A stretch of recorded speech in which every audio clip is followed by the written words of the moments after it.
Tommy's world keeps tightening around him, and every new episode reveals just how buried he is under secrets, debts, and old ghosts that refuse to stay quiet. The deeper we look into Landman Season 2, Episode 3, the clearer it becomes that everything happening now is directly tied to Tommy's past, Tommy's father, Monty's schemes, and the long-term trap that Gallino has been building around both Tommy and Cooper without them realizing it. Every storyline is stacked like dominoes, and this episode quietly knocks several of them over. The hidden truth is this.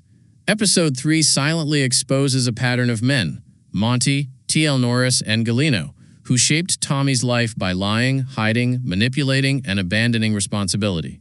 Episode 3 shows us that Tommy spent his whole life trying to outrun men like this, only to discover he's now trapped inside the same cycle professionally and personally. And every clue in this episode points to that same haunting idea.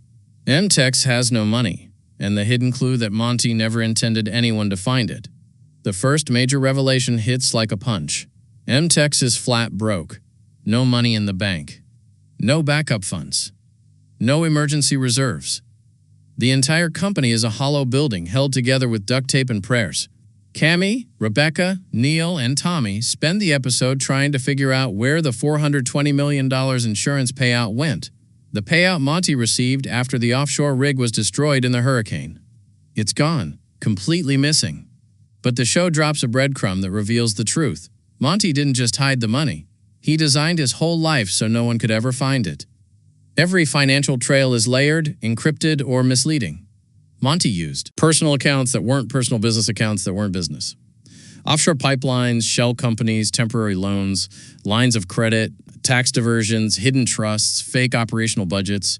Monty wasn't a chaotic rich guy. He was a man who knew the storm was coming. The hidden theory is simple.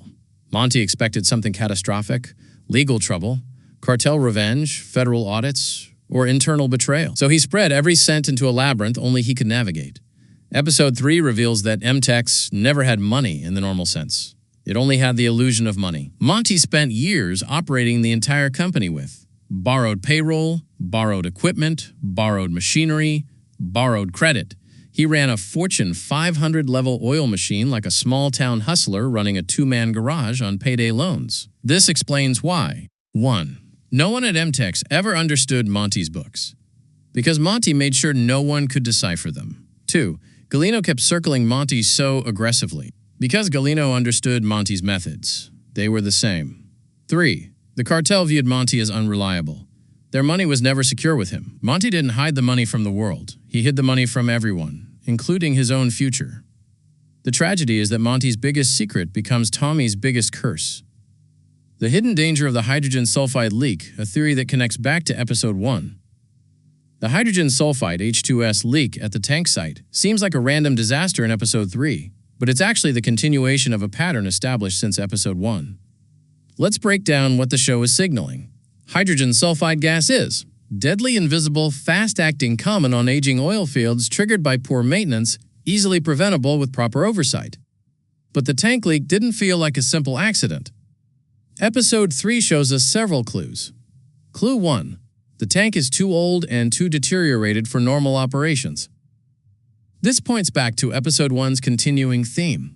Monty never maintained anything unless it benefited him personally. Clue 2. Workers were already complaining about equipment failures. This means MTEX has been rotting from the inside for years. Clue 3. The hunters died before workers arrived, meaning the leak was massive and sudden, almost like someone tampered with it or let it slide for too long. Clue 4. Multiple MTEX sites have had accidents. This season keeps using the word integrity. Everything about MTEX's infrastructure shows a lack of it. Here's the theory. Monty skimmed maintenance budgets for years to hide his money. Every broken pipe, every failing tank, every unsafe rig, all of them are the aftermath of Monty's financial hoarding. And just like Tommy inherited Monty's corporate mess, he also inherited Monty's neglected, dangerous equipment. The hydrogen sulfide leak wasn't just a tragic accident. It was a direct consequence of the empire Monty built and abandoned, Gallino's true identity, and why Dan Morell isn't a real person. Episode 3 finally reveals Gallino's alter ego, Dan Morell, husband, investor, and chairman of Sunrisa. But here's the hidden truth.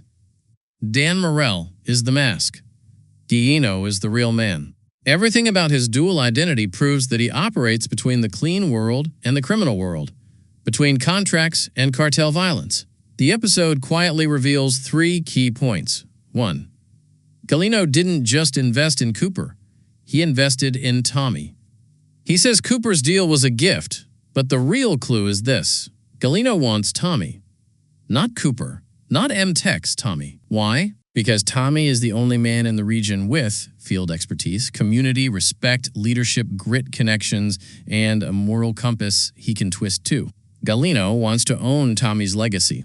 He frames it as investment, but it's more like recruitment. 3. Sunrisa is not a bank. It's a funnel. A funnel for cartel money that Gallino disguises behind his polished corporate persona. When Gallino tells Tommy he believes in Cooper's drilling method, he isn't lying. But he isn't being honest either. Gallino's real plan is to make Cooper successful enough that the Norris family becomes indebted to him, financially, emotionally, and legally. Gallino doesn't just buy businesses. He buys people. And Tommy is his next target. Tommy and Angela's marriage.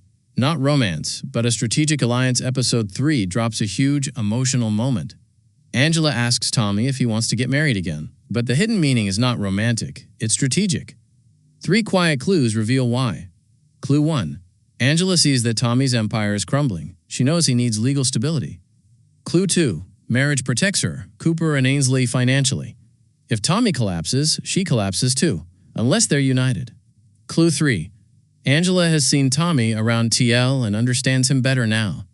Seeing Tommy carry the trauma of his father shows Angela that he is nothing like the man who raised him. Angela isn't asking for a wedding. She's asking for security, legacy, and unity. And Tommy's immediate yes shows that he's tired of being alone in every battle. Marriage in Episode 3 symbolizes healing, not romance, a rewriting of Tommy's family history. Ariana's new job, a quiet clue that she's trying to rebuild her identity. Ariana working at the Patch Cafe seems strange at first. She has money from her settlement. She could stay with Cooper. She doesn't need a job. But the show leaves a powerful breadcrumb. Ariana doesn't want wealth. She wants control.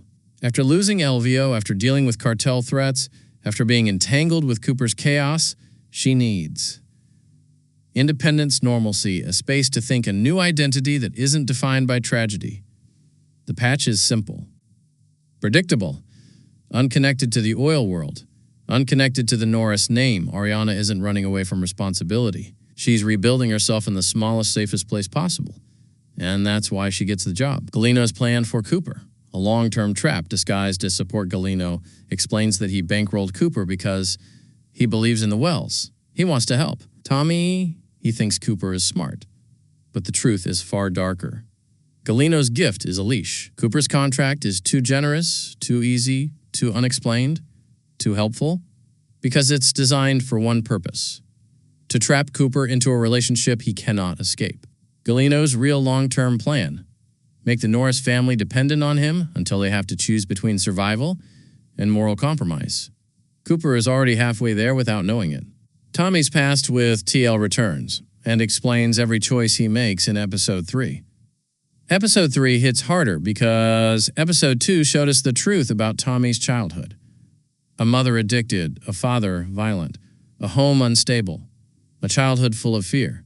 Now, in Episode 3, we see the ripple effects. Tommy's desperation to fix M-Techs, Tommy's protectiveness of Cooper, Tommy's loyalty to Angela, Tommy's fear of failing everyone, Tommy's inability to relax, Tommy's constant guilt, Tommy's obsession with responsibility. All of it comes from a single wound. He grew up believing it was his job to carry everything. TL broke him, but he also shaped him into the man who now bears the weight of a collapsing company, a broken family, a son in danger, a cartel lining up behind him, corporate lawsuits, financial ruin, and a legacy he didn't ask for. Tommy spends Episode 3 trying to solve problems he didn't create because he spent his whole life cleaning up the messes left by broken men. The ending, a web that's tightening around Tommy. Episode 3 ends with Tommy standing in the center of a collapsing triangle. M-Techs is out of money. Gallino is tightening his net. Cooper is in over his head. Angela is clinging to hope. Ariana is building a new life. And the company is one disaster away from extinction. Every storyline is converging on one truth. Tommy is being pushed toward a breaking point, emotionally, morally, and financially. The hidden secret of episode 3 is this. Tommy isn't fighting one villain. He's fighting the ghost of his father, the schemes of Monty, the manipulation of Gallino, and the burden of his upbringing, all at the same time. And now the real battle is beginning.